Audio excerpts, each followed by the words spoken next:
Hello chess friends and welcome to Azarov Chess channel and welcome to our Basics in Chess series. So in this series we're following opening principles, middle game strategies and the end game strategies.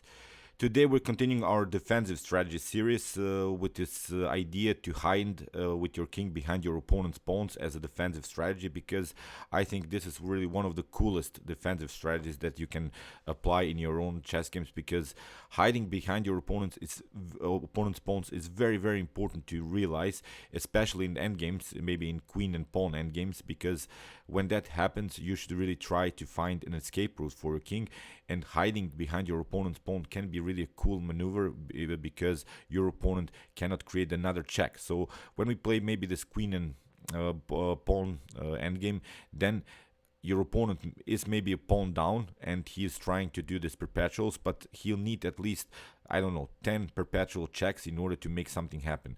You can grab this really important tempo in this defensive strategy, because when you hide behind your opponent's pawns, then your opponent suddenly cannot make a decisive check in order to maybe create a perpetual check, and then of course the game ends in a draw. You use this moment and have now for yourself a tempo, and maybe can create a checkmate threat on, or maybe to defend fully and go into a favorable endgame. So in order to explain you this idea more, I've prepared also some examples. Here's a game between Badur Yobava with the white pieces against Magnus Carlsen.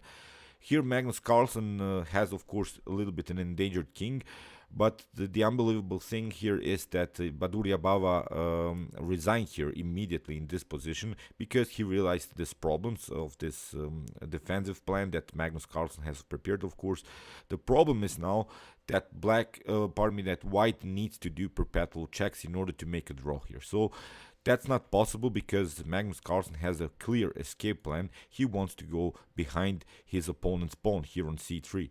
When that happens, but Yurdubava doesn't have any more checks. He'll need maybe 2-3 tempos in order to create a new check, and then it's simply too late, because here Magnus Carlsen of course threatens to play checkmate in one. So let's see the possible continuation. As I said, this game wasn't played in that way, but here is a possible continuation in order to show you this idea. As I said, Badur Yobava resigned. So here you can play maybe a check, queen to e8.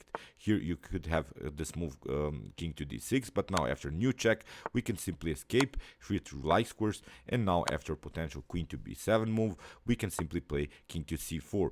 But after king to c6, here king to b3 is a possibility, and after queen to b5, what you shouldn't do is simply to take the pawn. So you shouldn't take the pawn. That's not the idea about this defensive strategy. If you make that happen, maybe your opponent could create new checks and maybe even try perpetual. Here a possible defensive strategy would simply be to hide with your king behind your opponent's pawn. So now at least we cannot get checked on the c file, you see, because we hid here very well.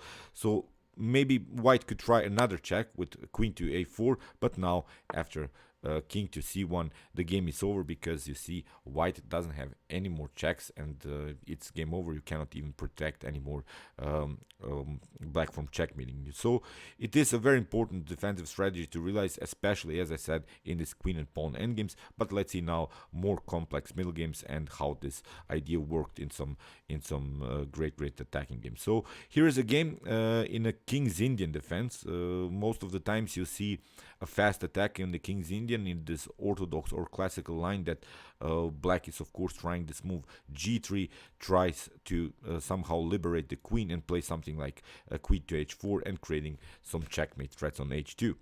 Here in this position, the white player was David Alberto. He played the common knight to c7. In black tried here, of course, a counterplay with the move g3. The idea is, of course, to split some pawns in front of the king, but here white simply took the rook. I accept your gift. I will simply take the rook. Let's see what you got here, what you have prepared. In the game, knight to h5 was played here by black, and here we have king to h1. This is already a defensive idea to hide behind this pawn. If this pawn will be taken, of course, on h2, then this pawn on h2 would basically protect us. It wouldn't bother us. So in the game here, queen to h4 was played by black, and now bishop to g1. You see, the queen cannot take now. The only piece that can take this pawn is, of course, the pawn on g3. So that's why g takes h2 was played. And now bishop to f1. After knight to g3, we have now bishop takes g3.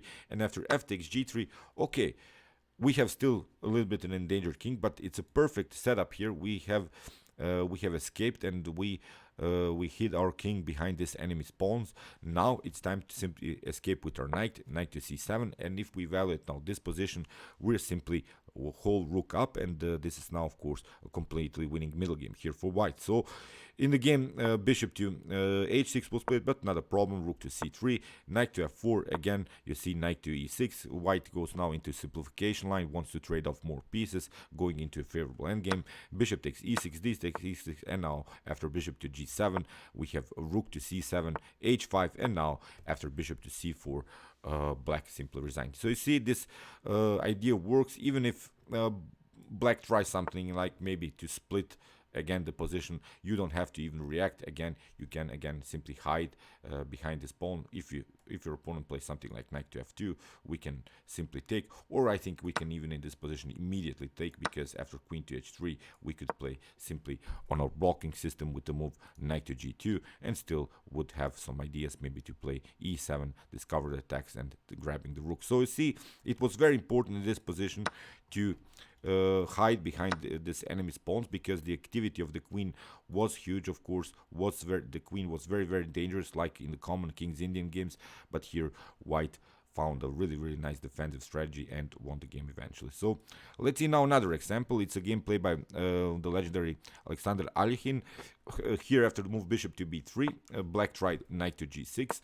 We have g3, and after f takes g3, here Alexander Alikhin played a very, very nice knight sacrifice, knight takes g5, with the ideas, of course, to attack further this weak f7 square.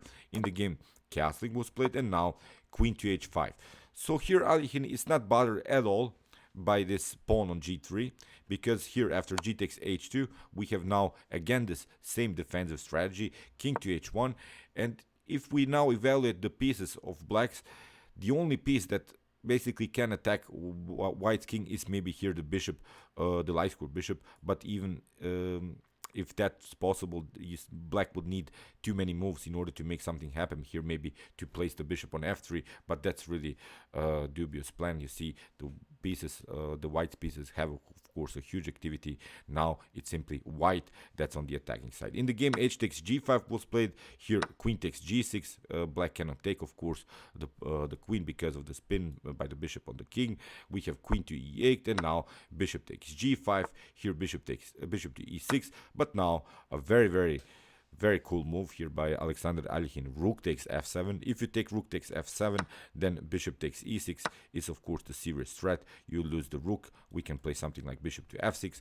But here in the game, after rook takes f7, we have bishop takes f7. And now here Alikhin played a brilliant move, bishop to f6. In this position, black resigned, because there's no way to protect anymore. You cannot escape here. It's checkmate in one. So you see where this king is. It's here in front of this pawn, behind this pawn. So it's really safe here. It's hard for black to attack it. This is really, I think, one of the coolest defensive strategies that you can apply in your own chess games. I hope you can realize it, especially, as I said, in this queen and pawn endgames. When you get attacked, try to hide behind your opponent's pawn, then your opponent cannot do this perpetuals, and maybe you can go create a pass pawn, and finally this very nice winning endgame. So okay, I hope that you realize these ideas, and I hope that you enjoyed this video. Meanwhile, you can watch my other videos from our defensive strategy series. Here's the link. And you can also watch my basics in chess series videos, in which I show you opening principles, middle game strategies, and the endgame strategies. And you can also subscribe to my channel if you like this content. Thanks for watching, guys, and chess is the best, of course.